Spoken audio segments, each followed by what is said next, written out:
Bismillahirrahmanirrahim. Assalamualaikum warahmatullahi wabarakatuh. Alhamdulillahirabbil alamin. Alhamdulillahilladzi anzalal qur'ana hudal linnas wa bayyinatin minal huda wal furqan. Asyhadu an la ilaha illallah wa asyhadu anna Muhammadan abduhu wa rasuluh. La nabiyya ba'dah wa la rasula ba'dah. Allahumma shalli wa sallim wa barik ala sayyidina wa maulana Muhammadin wa ala alihi wa sahbihi ajma'in, amma ba'du. Jamaah rahimakumullah, dimanapun berada, sahabat Al-Quran dimanapun berada, alhamdulillah kita masih Allah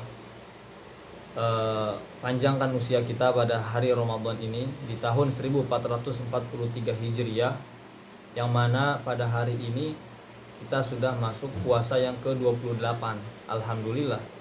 Dan semoga Allah SWT menerima amal ibadah kita dari awal Ramadan sampai akhir Ramadan nanti, dan juga dipertemukan dengan Ramadan berikutnya. Jamaah yang dimuliakan Allah SWT,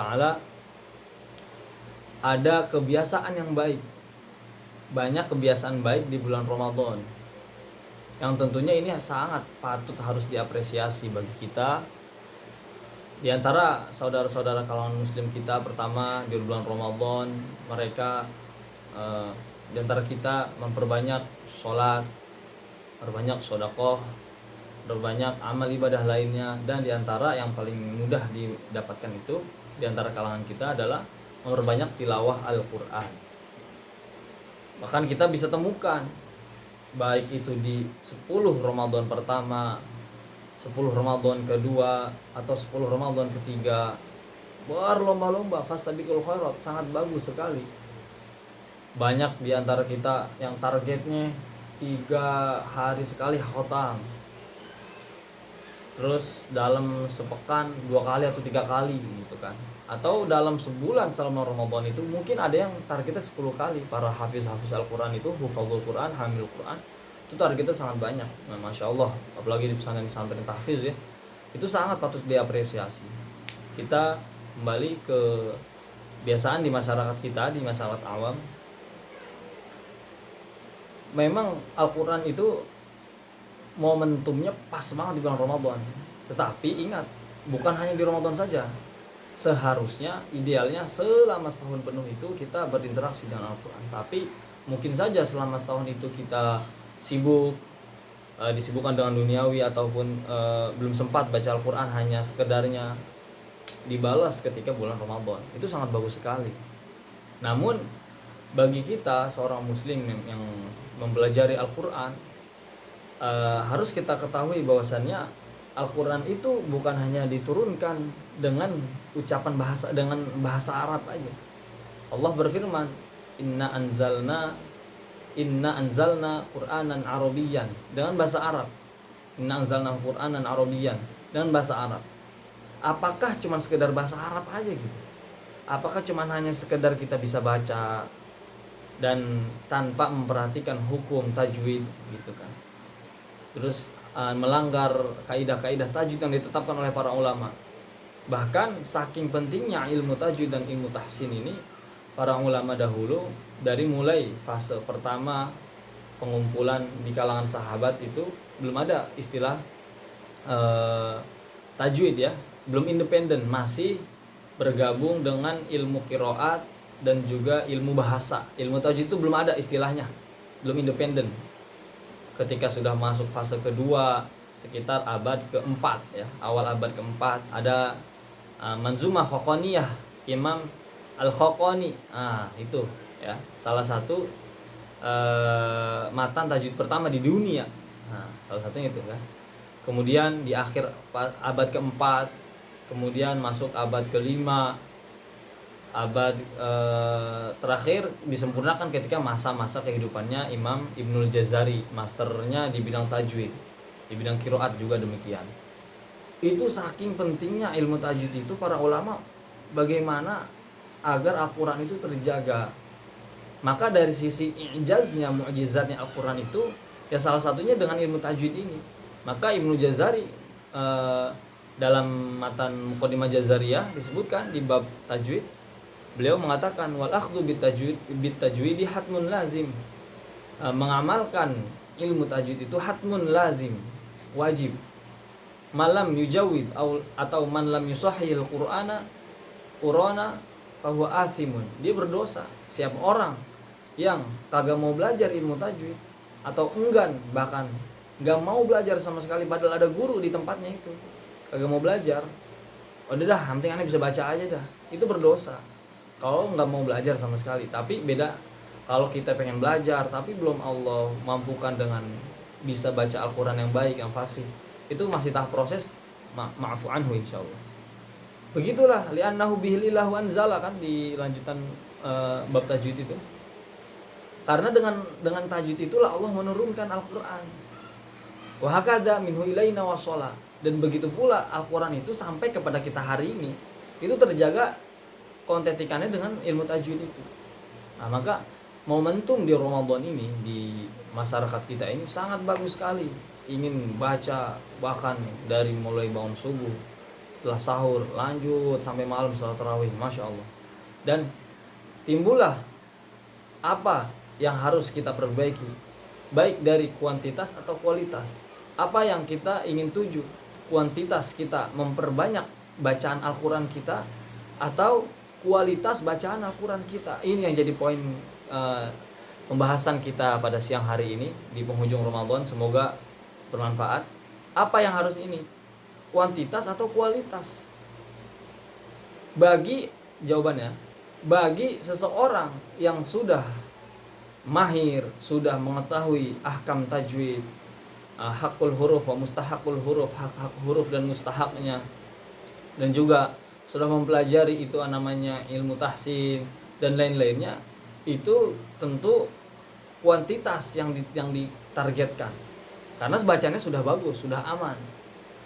Ya. Dan bagi yang saudara muslim kita yang belum lancar membacanya, bahkan mohon maaf masih mengejak ketika membaca Al-Quran itu, lebih baiknya dipadukan antara kuantitas dan kualitas. Ketika dia ingin targetnya berapa khotam? 3 kali nggak apa-apa ya. Dibuatkan target khotamnya, dan juga jangan lupa untuk mempelajari kualitas bacaan Al-Qur'annya. Ini yang memang jadi PR buat kita di masyarakat kita. Banyak yang belum sadar. Yang penting aneh baca dah, begitu kan. Ngaji. Alhamdulillah kita sangat bersyukur sekali. Masyarakat mulai ketika bulan Ramadan itu fokus dengan baca Al-Quran. Mungkin barangkali setahun itu nggak pernah ngaji, mungkin saja ya, wallahu alam, atau sekedarnya aja gitu ngajinya. Itu sangat bagus sekali, patut diapresiasi.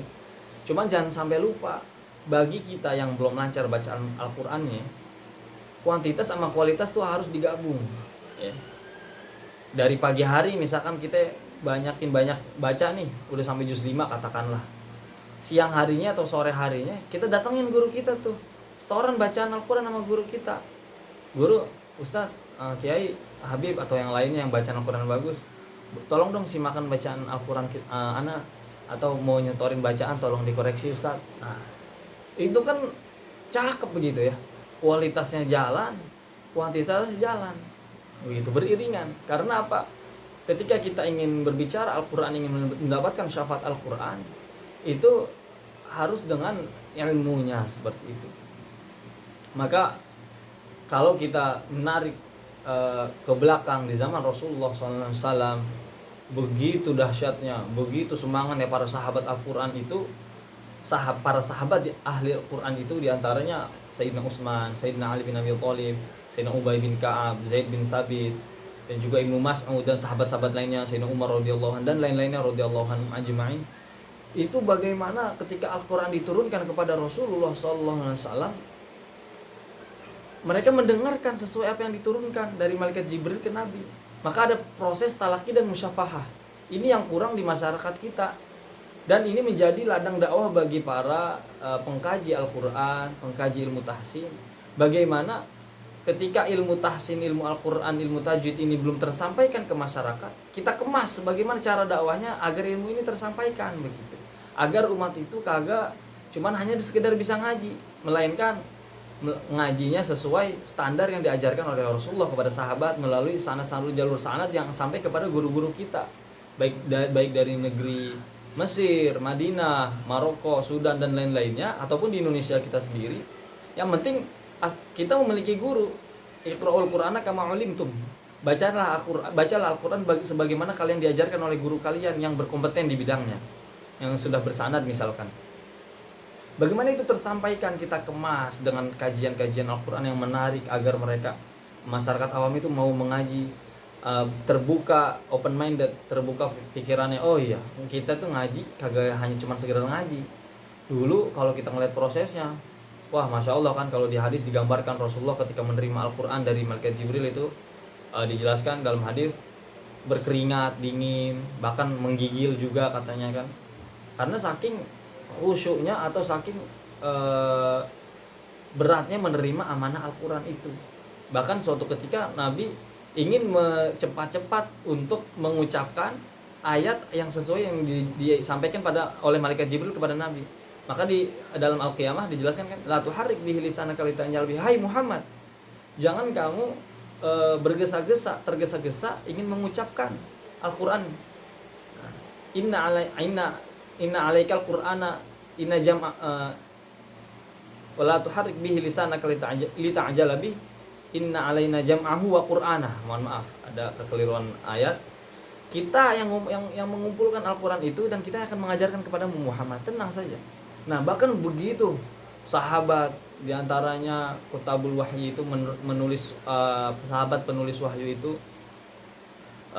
diantaranya Sayyidina Zaid bin Thabit menuliskan Al-Qur'an, dan proses melalui talaqi, yaitu kita guru baca, Rasul baca kepada sahabat setoran ke guru, musyafahah, bertemu langsung.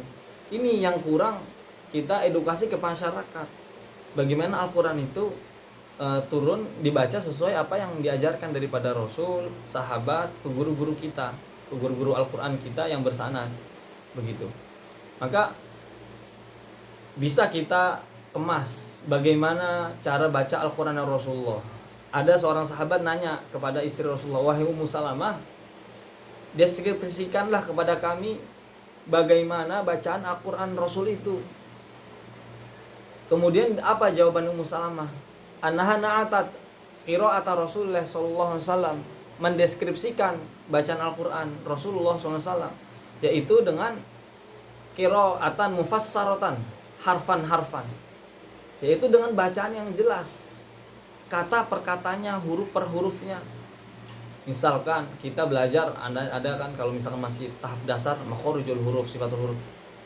Antum bagaimana mengucapkan hamzah? Bagaimana mengucapkan ba? Di mana tempat makhrajnya, tempat keluarnya? Bagaimana sifat huruf dari huruf ini? Itu bagaimana kita bisa mengucapkan sesuai yang Rasulullah ajarkan. Huruf per hurufnya jelas, Nabi itu membaca jelas, begitu. Kemudian di suatu momen lagi ada sahabat yang bertanya, bagaimana cara bacaan Rasul? Dijawab dengan maddan. Nabi itu membaca dengan mad. Istilahnya mad itu istilah dalam ilmu tajwid, yaitu dengan memanjangkan bacaan huruf. Misalkan ketika melewati hukum mad wajib mutasil, mad jaiz munfasil, mad lazim, berapa panjang harokatnya. Nah, itu Rasul dengan baca. Misalkan contoh, ya ayyuhalladzina amanu, ya, itu kan mad itu. Nah, itu berapa kadarnya. Nah, itu Rasul baca dengan seperti itu. Kemudian kadang Rasul baca dengan suara lirih, dan juga kadang dengan suara jahar, dengan suara jelas. Dan juga suara Rasulullah SAW itu ketika membaca Al-Quran sangat merdu, Masya Allah. Terus kemudian ada seorang sahabat didengar bacaan Al-Qurannya oleh Rasul. Siapakah itu? Yaitu sahabat Sayyidina Abu Musa al-Asy'ari. Suaranya sangat merdu. Seperti apa? Min mazamiri Ali Daud. Sebagaimana serulingnya Nabi Daud, karena indah mendengar suaranya. Nah, itu kita dianjurkan dengan suara bagus, dengan nada yang bagus. Tetapi dari urutannya tuh, kita ahkam tajwidnya, terus sifat hurufnya, makhorijul hurufnya, hukum-hukum dan lainnya, baru kita ke suara. Kita fokus di nada misalkan, dari awalnya dulu, bertahap.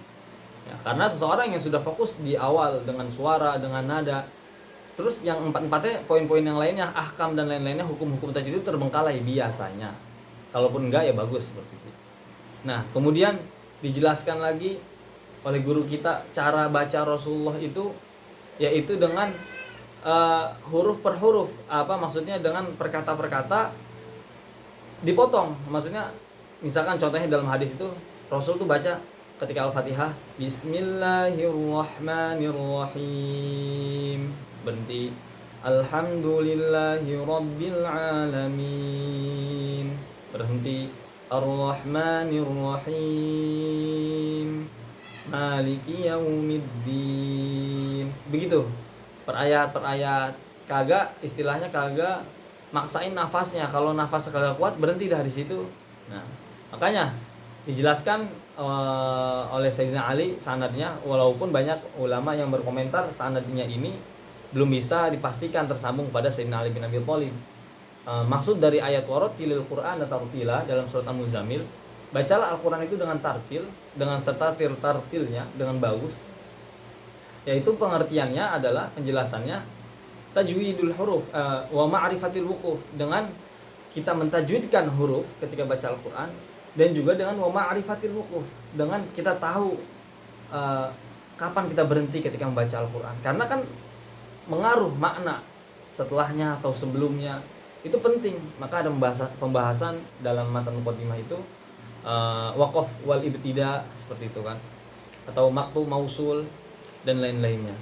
Itu yang harus kita tanamkan ke masyarakat, bagaimana kita bacaan Al-Quran itu dengan sesuai kaidah, dengan sesuai ilmu, dan juga kita ingin mendapatkan pahala thawab minallah, ajrun azim, dengan pahala yang sangat besar. Itu dengan bacaan Al-Quran dengan baik. Kuantitas dan kualitas harus berbarengan terus. Makanya Sayyidina Ibnu Abbas radhiyallahu anhu menjelaskan, saya bacaan Al-Quran, dan saya ketika baca Al-Quran dengan fasih, walaupun itu satu surat, la an aqra'a suratan urattiluha ahabbu ilayya min an aqra'al Qur'ana kullah. Bandingannya begitu tuh. Satu surat aja yang saya baca, kata Sayyidina Ibnu Abbas, dengan yang tartil, dengan yang bagus, itu lebih saya sukai, ahabbu ilayya min an aqra'al Qur'ana kullah, daripada saya baca Al-Quran seluruh Al-Quran tanpa mentartilkan, tanpa dengan bacaan yang bagus, tanpa dengan ilmu, dengan tajwid. Begitu Sayyidina Abbas mengatakan. Nah, maka jamaah yang dimuliakan Allah Subhanahu wa taala, jika Ramadan ini, misalkan tahun ini kita belum, kualitas bacaan Al-Quran kita masih biasa-biasa saja, tahun depan sebelum datang Ramadan kita perbaiki lagi bacaan Al-Quran kita storekan dengan guru-guru yang ada di kampung kita, misalkan di tempat-tempat tinggal kita, dekat dari kita, belajar. Sekarang banyak sudah tempat-tempat belajar Al-Quran. Itu semua dalam rangka dakwah, bagaimana Al-Quran itu dibaca dengan sesuai apa yang diturunkan dari Allah Subhanahu wa taala kepada melalui malaikat Jibril kepada Rasulullah sallallahu alaihi wasallam. Jemaah yang dimuliakan Allah Subhanahu wa taala, kemudian yang di masyarakat kita itu mungkin karena memang saking semangat yang baca Al-Quran, karena kan dijanjikan man qara Al-Quran, barang siapa yang membaca Al-Quran walaupun itu dengan satu huruf, man qara harfan min kitabillah falahu bi hasanah, dia akan mendapatkan kebaikan. Wal hasanatu bi asyri amsalihha, satu kebaikan itu dilipatkan dengan 10. La aqulu alif lam mim harfun, aku tidak mengatakan, kata Rasul, alif lam mim itu satu huruf, walakin alifun harfun, walamun harfun, wa mimun harfun, tetapi satu huruf 10 menjadi 10 huruf, berarti 30 kebaikan. Walaupun cuma alif lam mim 3 huruf menjadi 30 kebaikan. Nah, ketika kita ingin mendapatkan pahala yang sangat banyak ini, itu bagaimana? Yaitu dengan tadi itu, ya, kita kualitas bacaan Al-Quran kita banyak, belajar terus, jangan sampai merasa puas dengan ilmu yang kita miliki pada hari ini. Karena saking semangatnya, kembali lagi di masyarakat kita, belum bisa ngaji nih Ustaz, aneh ngaji baca ini aja dah, baca terjemahnya aja dah, boleh nggak tuh? Yang Al-Fakir tahu, seseorang ketika membaca Al-Quran dengan bahasa kaumnya, selain bahasa Al-Quran, maksudnya dengan bahasa Arab, ada yang tidak membolehkan, ada yang membolehkan ulama itu, dan juga ada yang mengatakan dapat pahala, ada yang mengatakan tidak dapat pahala. Pertama, yang gak membolehkan itu karena apa? Takut khawatirnya dia gak mau belajar lagi tuh, udahlah baca Al-Quran lewat bahasa kita aja dah. Nah, itu gak boleh tuh. jatuhnya nanti takutnya keharaman, nanti jadi haram. Nah, karena udah merasa cukup, udah bacaan terjemah. Misalkan nanti kita lagi orang Inggris ini, baca pakai bahasa Inggris nanti. Orang Spanyol baca pakai bahasa Spanyol, baca Al-Quran. Berarti Al-Quran kagak sesuai yang diturunkan dong, pakai apa, kagak sesuai dengan bahasa Arab gitu kan, dengan bahasa Arab. Nah, adapun yang membolehkan mungkin itu tahap dakwah ya, tahap dakwah agar dia tidak surut motivasi dalam menghafal dalam membacanya. Takutnya nggak boleh kamu baca Al-Quran dengan Latin, harus dengan bahasa Arab. Oh, saya nggak bisa Ustaz, daripada saya nggak ngaji. Wah, nanti udah, karena mungkin dia kecewa dijawab sama ustadznya agak kurang tepat mungkin momennya ya, lagi semangatnya dia doan, udah nggak mau ngaji jadinya. Nah, tapi kalau dari Al-Fakir lebih baiknya memang bacaan apa Al-Quran dengan Latin itu tidak termasuk bacaan Al-Quran, karena Al-Quran itu memang diturunkan dengan bahasa Arab. Adapun kita baca Latin ya mungkin untuk baca terjemahnya aja. Baca Al-Quran ya baca dengan bahasa Arab, dan terus berlatih, terus belajar. Nah, bahkan nanti bisa jadi jatuhnya keharaman karena nggak mau belajar ujung-ujungnya. Takutnya seperti itu, dikhawatirkan. Nah, jamaah yang dimuliakan Allah Subhanahu Wa Taala, mungkin sedikit ini yang bisa kami bahas pada siang hari Ramadan di puasa yang ke-28 ini. Target dalam hati kita, tahun ini kita belum lancar bacaan Al-Quran. Insya Allah tahun depan pengen lancarin lagi bacaannya, setoran. Mulai yang dari tahap ini aja, dari dasar aja, tenang apa, bertahap aja, jangan mau langsung bisa. Orang yang belum pernah makan dari pagi langsung dikasih makan 2 piring misalkan, perutnya nggak bakal nerima itu ya. Sama orang belajar Al-Quran dikit-dikit aja, orang belajar ilmu apapun dikit-dikit aja.